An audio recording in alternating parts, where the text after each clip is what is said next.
How to switch courses on Duolingo.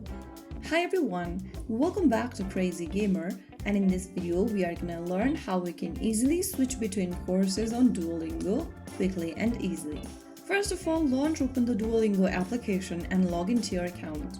Now go to the top left corner and you will see a flag icon. Tap on it. After you see this interface, you will have this option where it says plus and it says course. To add a new course, tap on the plus button and select a different course you'd like to learn. You can search for the courses or the language options. Look for any one. I'm just gonna go ahead and choose a different language over here. Let's go for Chinese this time. Now, after you make a selection for a new course, tap on continue and follow through the instructions. Select your level if asked, whether you are a beginner or you have some knowledge about the language, and click continue. And there you will be able to see this option where it says whether you already know some of the languages or you are trying to learn for the first time. Make a selection and tap continue.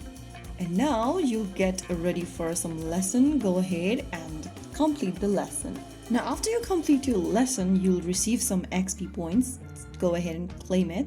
And now keep tapping on continue and you will be able to add a new language.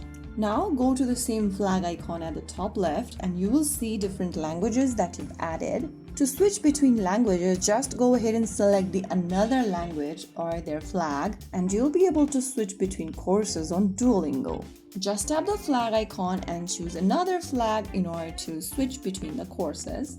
And there you go. You can keep multiple courses at a time. Your progress in each course is saved separately. Switching courses does not delete your previous progress. You can change anytime and it has no limits. So that's how you can easily jump into the right language without starting over on Duolingo. If you found the video helpful, don't forget to like, share and subscribe to our channel. I will be back again in the next episode. Thank you for watching.